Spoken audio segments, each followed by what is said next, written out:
1762ஆம் ஆண்டில் ஒரு நாள் சிவகங்கை அரண்மனையின் ஆலோசனை கூடம். கவர்னர் லாட்டி காட் என்பவன் கால் மேல் கால் போட்டு கம்பீரமாக அமர்ந்திருந்தான்.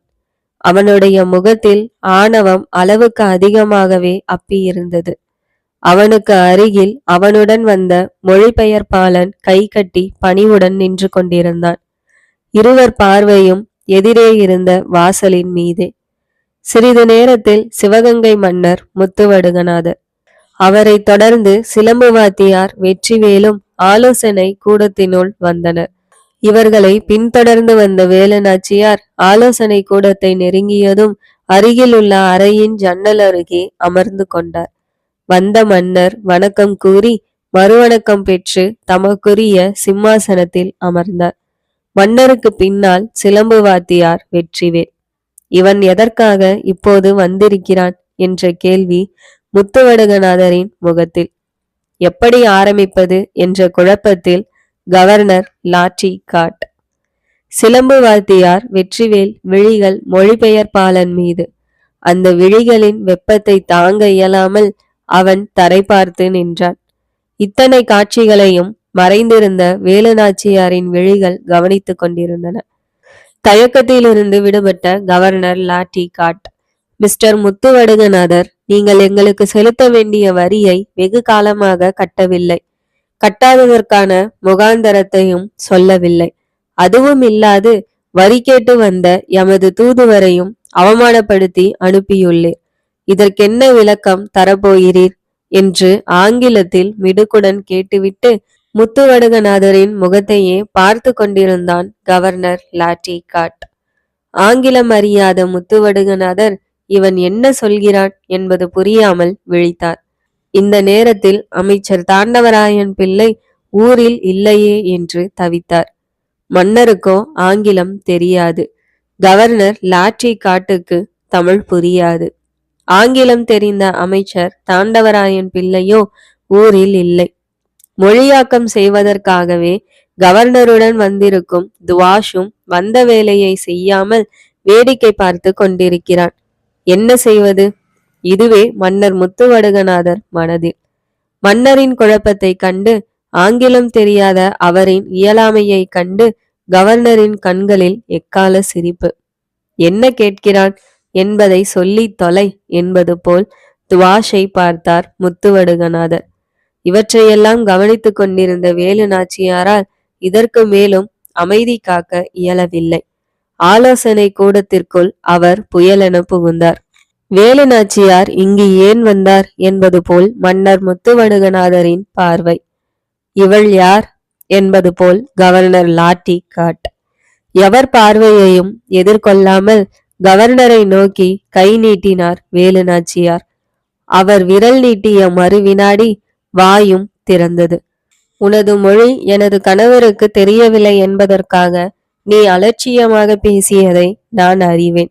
எங்கள் தாய்மொழியை நாங்கள் அறியாதிருந்தால்தான் நாங்கள் வெட்கப்பட வேண்டும். உனது மொழி, கலாச்சாரம், பண்பாடு ஆகியவற்றை நாங்கள் அறிந்து கொள்ள வேண்டிய அவசியமில்லை. ஆனால் எங்கிருந்தோ வந்து எங்களை நத்தி பிழைக்கும் நீதான் எங்கள் மொழியை அறிந்திருக்க வேண்டும் என்பதை உனது கவனத்திற்கு கொண்டு வருகிறேன் என்று ஆங்கிலத்தில் பிளந்து கட்டினார் வேலுநாச்சியார். அவரது சரளமான ஆங்கில நடையையும் உச்சரிப்பு தெளிவையும் கண்டு கவர்னர் லாட்டி காட்டின் விழிகள் ஆச்சரியத்தில் இமைக்க மறந்தன. ஏதும் புரியாமல் மொழிபெயர்ப்பாளன். மன்னர் முத்துவடுகநாதருக்கும் சிலம்பு வாத்தியாருக்கும் ஆனந்தம் ஆர்ப்பரித்தது. ஆனால் வேலுநாச்சியாரின் விழிகள் மட்டும் கோப கனிகளை கொப்பளித்துக் கொண்டிருந்தன. சிறிது இளைப்பாறிய வேலுநாச்சியார் மீண்டும், உனக்கு ஆங்கிலம் மட்டும்தானே தெரியும்? என் கணவரிடம் நீ ஆங்கிலத்தில் சொன்னதை இப்போது நான் தெலுங்கில் சொல்கிறேன், கேட்டுக்கொள் என்று ஆங்கிலத்தில் சொல்லிவிட்டு வேலுநாச்சியார் தெலுங்கில் பேசினார். இது மட்டும்தானா? இதோ மலையாளத்தில் சொல்கிறேன் என்று ஆங்கிலத்தில் சொல்லிவிட்டு மலையாளத்தில் சொன்னார் வேலுநாச்சியார். இதற்குள் கவர்னர் லாட்டி காட் எவர் சொல்லாமலும் எழுந்து நின்றான். துவாஷின் மேனி நடுங்கிக் கொண்டிருந்தது. மன்னரும் சிலம்பு வாத்தியாரும் ஒருவரை ஒருவர் பார்த்து கொண்டனர். அந்த பார்வைகளில் கர்வம் கண் சிமிட்டியது. அடுத்து கன்னடம், அதற்கடுத்து உருது, மொத்தம் 5 மொழிகளில் பந்தாடினார் வேலுநாச்சியார். கண்டு கொண்டிருந்த கவர்னர் லாட்டிகாட்டின் கண்கள் விரிந்து விரிந்து பிதுங்கி நின்றன. ஒரு பெண்மணிக்குள் இத்தனை திறமையா? தென் கோடியில் வாழுகின்ற ஒரு பெண் இத்தனை மொழிகளை அறிந்திருக்கிறாளா? இந்த வினாக்களின் அணிவகுப்பு கவர்னர் லாட்டிகாட்டை திக்குமுக்காட செய்தது. அவன் விழிகள் மட்டுமே வேலுநாச்சியார் மீது. கவனம் முழுவதும் எப்போதோ காணாமல் போயிருந்தன. வேலுநாச்சியாருக்கு இத்தனை மொழிகள் தெரியுமா என்று மன்னர் முத்துவடுகநாதரே சற்று மூச்சையானார். வேலுநாச்சியாரின் பன்மொழி புலமையை கண்டு கைத்தட்டி மகிழ்ச்சியை தெரிவிக்க விரும்பிய சிலம்பு வாத்தியார் வெற்றிவேல் சூழ்நிலை கருதி சும்மா இருந்தார். கம்பீரமாக அமர்ந்திருந்த கவர்னர் இப்போது கை கட்டி நின்றான். வரி கேட்டு வார்த்தையை ஆடிய கவர்னர் இப்போது வார்த்தை வெளிவராமல் வாய்மூடி நின்றான். மன்னருக்கு ஆங்கிலம் தெரியாததை கண்டு மனதிற்குள் கைகொட்டி சிரித்த கவர்னர் வேலுநாச்சியாரின் பன்மொழி ஆற்றலை கண்டு தலைகுனிந்து நின்றான். எங்களை நத்தி பிழைக்க வந்த நீங்கள் தான் எங்கள் தாய்மொழியை தெரிந்து கொள்ள வேண்டுமே தவிர நாங்கள் உன் மொழியை, கலாச்சாரத்தை, பண்பாட்டை தெரிந்து கொள்ளாமைக்கு வெட்கப்பட வேண்டியதில்லை என்ற பொருள்பட வேலுநாச்சியார் கூறியது சவுக்கு கொண்டு விளாசியது போல் கவர்னருக்கு இருந்தது. வேலுநாச்சியாரை பார்ப்பது, அதன்பின் கவர்னர் லாட்டிகாட்டை பார்ப்பது, அதன்பின் தன்னையே பார்த்து கொண்டிருக்கும் வெற்றிவேல் விழிகளை கண்டு தலைகுனிவது என துவாஷி தவித்து கொண்டிருந்தான்.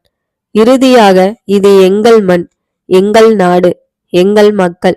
இங்கிருக்கும் ஒவ்வொரு துரும்பும் எங்கள் உழைப்பை சொல்லும். எங்கள் மக்களின் உழைப்பாலும் உதிரத்தாலும் உருவானது எங்கள் நாடு. இங்கே ஓடுகின்ற நதிகளும் நிற்கின்ற மரங்களும் வீசுகின்ற காற்றும் அடிக்கின்ற வெயிலும் பெய்கின்ற மழையும் எங்கள் மண்ணின் பெருமையை சொல்லும். வீரம் எங்களுக்கு விளையாட்டு, விவேகம் எங்கள் தாலாட்டு, அன்புக்கு எங்கள் தலைகுனியும், ஆணவம் கொண்டோர் தலை எங்கள் மண்ணில் உருளும். எங்கிருந்தோ வந்து எங்கள் பூமியில் பிழைக்க வந்த உங்களுக்கு எங்களிடம் வரி கேட்க உரிமையும் இல்லை, அதில் ஒழுக்கமும் இல்லை. அதனால் எங்கள் மன்னர் சார்பிலும் எங்கள் மக்கள் சார்பிலும் சொல்கிறேன், வரி என்று எங்களிடம் கேட்டு வந்தது இதுவே இறுதியாக இருக்கட்டும். இனிமேலும் இது தொடர்ந்தால் வரி கேட்டு வருபவனுக்கு வாயே இருக்காது.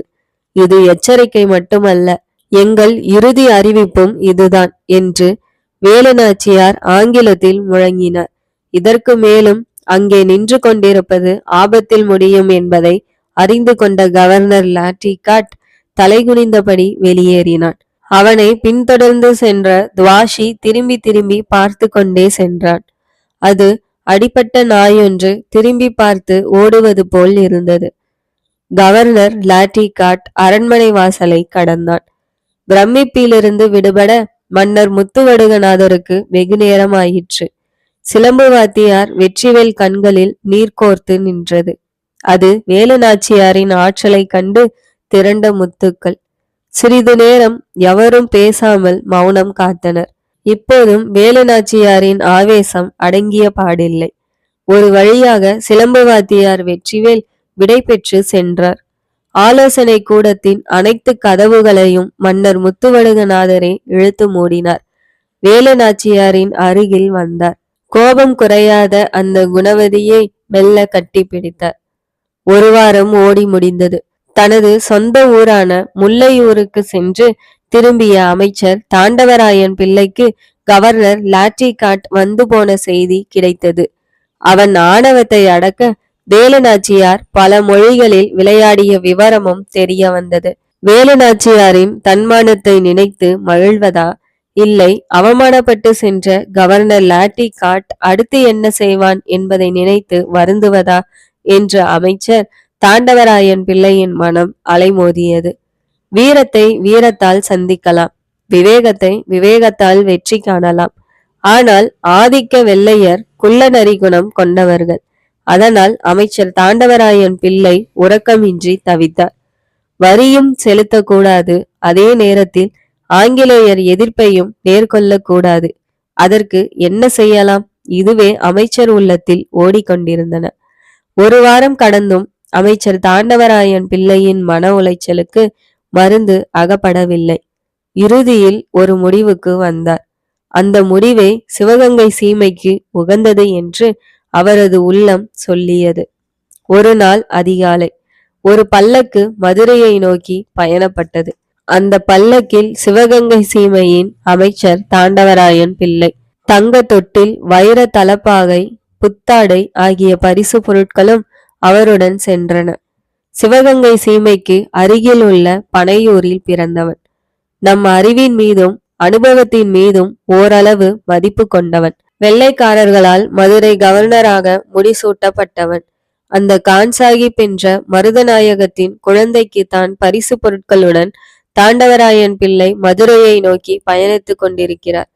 சிவகங்கை சீமை சிக்கலில் சிக்கிக் கொள்ளாமல் இருக்க தாண்டவராயன் பிள்ளை மருதநாயகத்தை நாடி இதோ மதுரையை நோக்கி சென்று கொண்டிருக்கிறார்.